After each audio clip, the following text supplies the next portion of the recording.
Bien-aimés frères et sœurs, vous connaîtrez la vérité et la vérité vous affranchira. Ça, c'est pas moi qui le dis, c'est la Bible qui le dit. Mais moi, je vous dis mieux.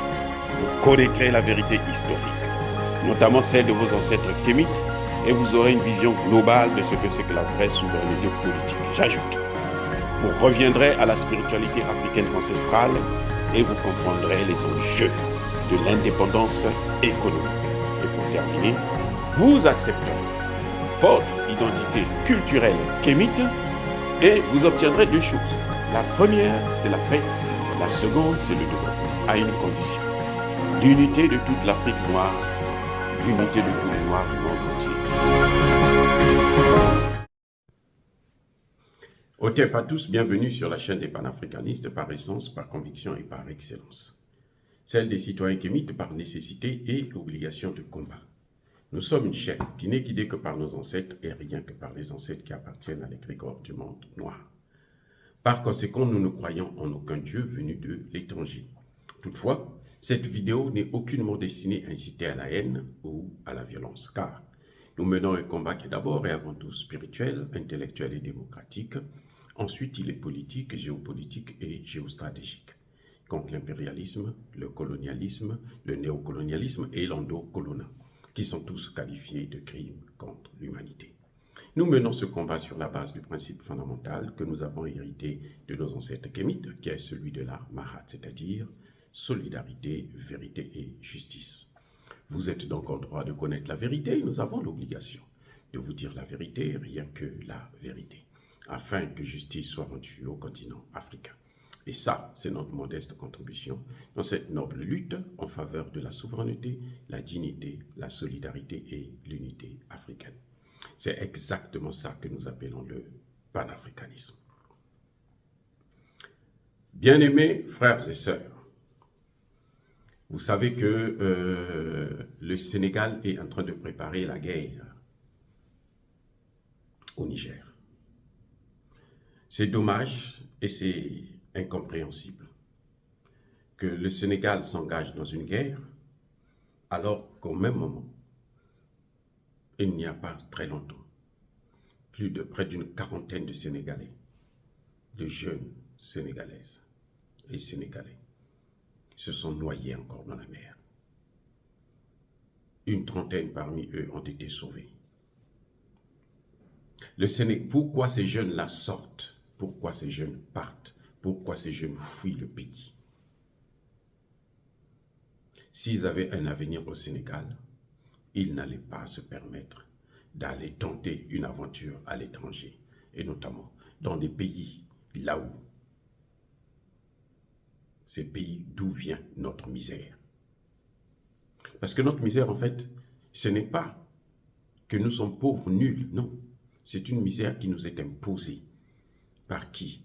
Par la France, par l'Union européenne, par l'Europe, par l'OTAN. C'est ça le problème que nous avons. Et Macky Sall, il est décidé à gâcher la fin de son mandat. Il est décidé à mal terminer. Il est décidé, vraiment, c'est ce que l'on peut constater visiblement. Macky Sall est décidé de mal terminer. Au lieu de prendre cet argent pour investir dans sa jeunesse, leur donner de bonnes écoles, leur donner des débouchés, créer des emplois, leur donner même des prêts pour ouvrir leurs petites entreprises, Macky Sall fait venir les grandes firmes françaises, les grands supermarchés français qui avalent les petites et moyennes entreprises, qui avalent, qui dominent, qui écrasent notre commerce informel, l'économie informelle. C'est cette économie informelle qui nous fait vivre, qui nous a fait grandir nous autres. J'ai grandi avec des parents, ma mère qui ne travaillait pas. Elle allait seulement au champ, elle vendait au marché, ainsi de suite.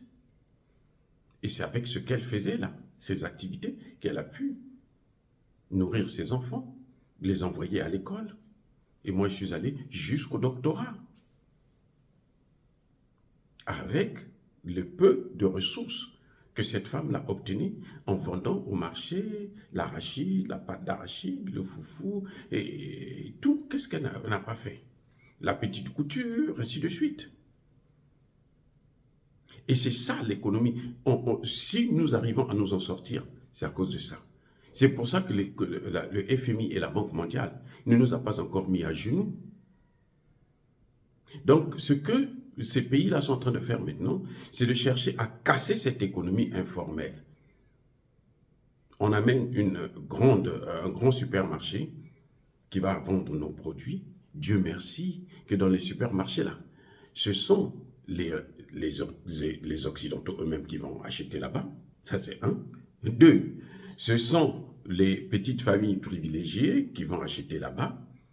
Et aussi, nous avons toujours notre petit commerce qui fonctionne. Dieu merci. Mais en fait, leur objectif, c'est détruire cette économie informelle. Parce qu'ils savent qu'aujourd'hui, 70% de l'économie de nos pays, là, c'est des économies informelles. Et oui, le PIB de nos pays, là, c'est pour ça que nous sommes toujours si pauvres. Oui, c'est vrai que nous n'avons pas beaucoup d'argent, nous ne sommes pas des riches, mais nous vivons bien. Alors, très, très bien d'ailleurs. Donc, il suffit d'organiser cette économie informelle en donnant l'opportunité, notamment aux plus jeunes, de créer leurs petites entreprises, parce que tous les Africains sont des entrepreneurs. Un chauffeur de taxi qui s'achète un taxi et puis qui travaille avec, c'est quoi? C'est une entreprise déjà. Mais encore faudrait-il qu'il puisse avoir ce taxi. Donc, si on lui facilite la tâche pour avoir un taxi, et puis conduire, ce serait nettement mieux. Donc, M. Macky Sall doit maintenant commencer à arrêter de s'occuper de ce qui ne le regarde pas. La guerre, le coup d'État au Niger ne lui regarde pas, ça ne lui concerne pas. Ça ne concerne pas Macky Sall et le Sénégal. C'est un pays souverain qui en a le droit de stopper un train à la dérive, de corriger la démocratie d'un pays. Aujourd'hui, la démocratie en Afrique, c'est un leurre. La démocratie, depuis 90, ça fait maintenant plus de 30 ans, elle n'a pas développé nos pays. Elle a au contraire endetté ces pays, elle a au contraire mis ces pays à genoux avec le FMI, la Banque mondiale, la France, les États-Unis et autres. Donc, Macky Sall ferait mieux de s'occuper de ces jeunes au lieu de les laisser aller mourir dans la mer pour tenter d'aller survivre dans les pays européens. Parce que là-bas non plus, ce n'est pas du gâteau. Je ne connais pas une dizaine d'Africains qui sont allés en Europe et qui sont devenus millionnaires ou milliardaires. Je n'en connais pas.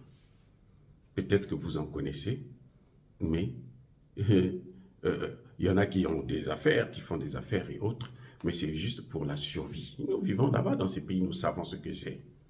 En Europe, aux États-Unis, nous savons ce que c'est. Si même les Noirs américains, qui sont des Noirs et des Américains, quand ils ont voulu s'en sortir, chaque fois qu'ils veulent s'organiser, on détruit toutes leurs initiatives pour les mettre à genoux, au même pied d'égalité, comme si quelqu'un qui ne peut pas aller au deuxième étage, il doit rester au premier étage et continuer à balayer sa cour. Dire cela, c'est ainsi qu'à la haine ou à la violence, non. Monsieur Macky Sall, prenez vos responsabilités, occupez-vous de la jeunesse sénégalaise, ne vous occupez pas des Nigériens et ne passez pas votre temps à lécher les bottes ou le cul d'Emmanuel Macron. Ça ne sert à rien parce que vous allez mal terminer. Vos prédécesseurs ont eu la chance parce qu'ils ne sont pas arrivés jusqu'aux extrêmes. Là où vous, actuellement, vous êtes. Vouloir faire la guerre au Niger, c'est une extrême. Et ça, on n'accepte pas ça. Abdoulaye Wade n'est pas allé faire la guerre en Libye, il a seulement autorisé, il a seulement soutenu la guerre en Libye. Mais aller lui-même en personne faire la guerre en Libye, il ne l'a pas fait. Et vous voulez aller faire la guerre au Niger, dans un pays frère. Ça ne passera pas. Dire cela, c'est inciter à la haine ou à la violence, non. Yaba, colère, V, Yamalem. Encore une fois, bien-aimés frères et sœurs, soyez bénis, abondamment bénis par le Dieu des Kémites et par nos ancêtres angélisés.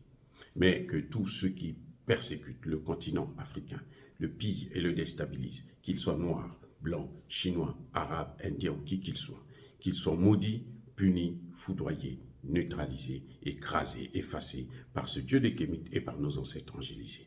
Vive l'Afrique éternelle, j'ai dit et j'assume.